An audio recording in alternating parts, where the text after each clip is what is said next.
All right, welcome back to the Elias Macko Show. Now, Tesla and X, that's formerly known as Twitter, other brands owned by Elon Musk have become increasingly divisive due to Musk's politics and his involvement with things like Doge and his support of Donald Trump. You've probably seen on social media incidents of vandalism against Tesla stores, Tesla chargers, Tesla vehicles.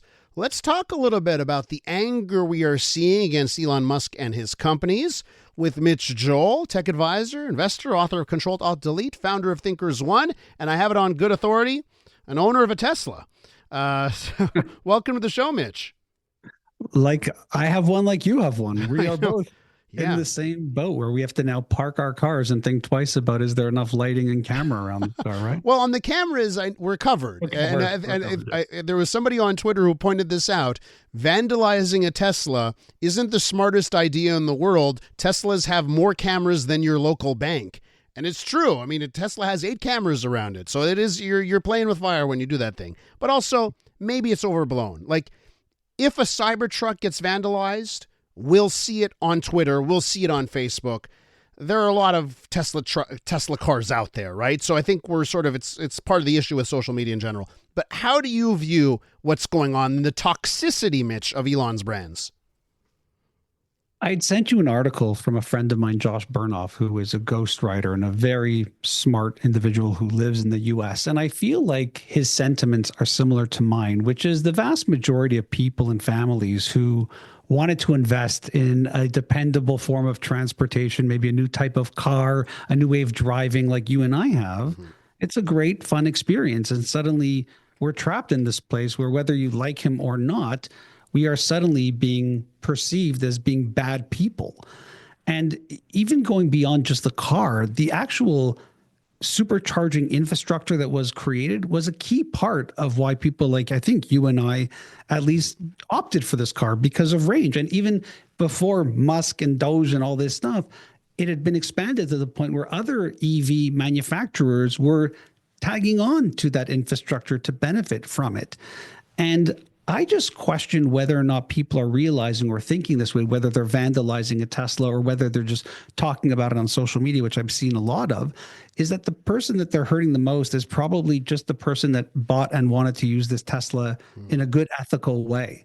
And they're probably a lot like you and I, that they're not politically charged in doing all this stuff. I finally got asked the question. I was waiting for it. Last week, I finally got asked the question by someone, are you going to sell your Tesla, right? And I was like, and I'm just thinking to myself, you know, my Tesla drives itself. And I mean it. This weekend, it did all of the driving this weekend. And I went to the Eco Museum and I went to Beaconsfield and it did it all.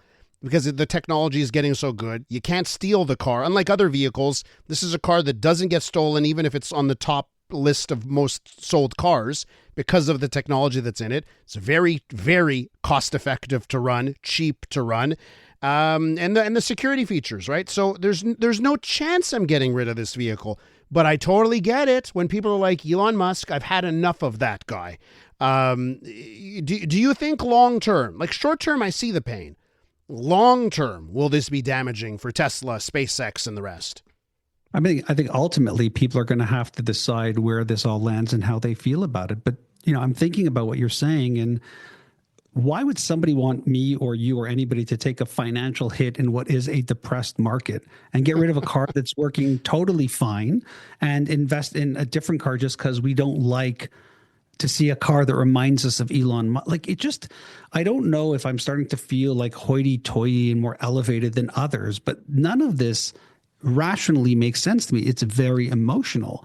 And I think ultimately that if we wanted to see Elon take a hit, it would be exactly that, which is, okay, don't buy future-based cars, don't buy his products, don't use his products. He will take the financial hit and the burden. And we're seeing that as Canadians, by the way, day in, day out, beyond Musk and Tesla, with just maybe buying Canadian, or what I think is brewing, which is this kind of silent revolution towards American. So let me just read you the tweet that Elon Musk, I'm sure he did not know we were doing this segment, but he tweeted this nonetheless an hour ago.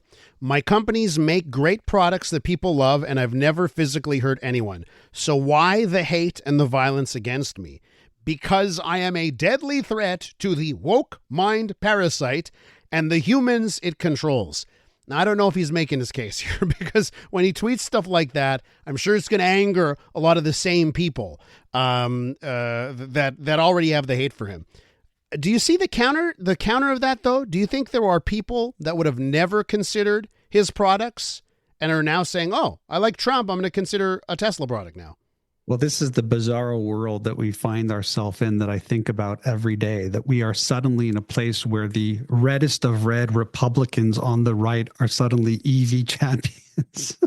That I just keep asking myself, how many timelines do we have to jump in this simulation before someone says it's time to like turn it off again and turn it on again, or a hard reboot? Because I just can't even believe we're having these conversations. Whereas had we said, look, we have a very hardcore right Republican world where they love EVs and Teslas, you would be like, I don't even know where to place myself.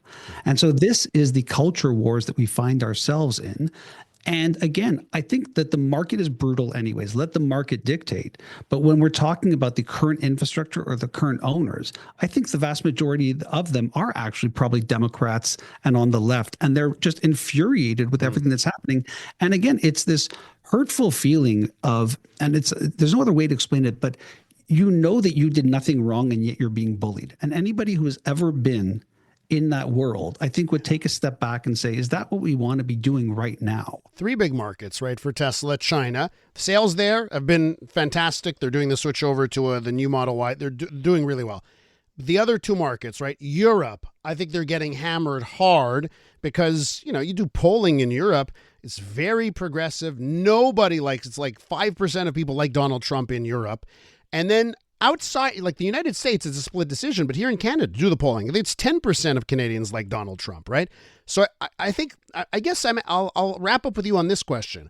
Outside of the U.S. and China, do you think this could be an extinction level event for Tesla, just given how unpopular his policies are? I don't, only because politics is very much a moment in time. And if we see this perpetuation of over decades, we might see some type of erosion. But ultimately, they were, maybe still are, some type of market leader in this. And again, the infrastructure is already there. I would be very surprised to see this actually turn the brand into a place in which it can't function in the marketplace. Many brands are currently being faced in this political, what is he called, mind virus, or however else he wants to perceive it. You could have Trump derangement systems, or you could be wokeism. I mean, I don't ultimately think that this is going to have a massive impact, but I think it will be extremely painful until things cool down. And as we know, we see this, we need our world to cool down. I gotta be quick, but should he give up? Should he give up either the politics or the CEO gigs? Either or, should he give them up? I don't even think it's a question we can answer, because all of the norms by which we would typically see the world were completely destroyed when they ran an essential Tesla ad on the White House lawn with Donald Trump, in a world where you would never even fathom that. How does Donald Trump then speak to other car manufacturers? So I just think we're in such crazy times when it comes to this, that all logical answers to these questions have been put aside for these theatrics and politics as entertainment and cult of personality. Be well, Mitch. Always great talking to you. Thanks, Elias. Mitch Joel, of course, is the founder of ThinkersOne.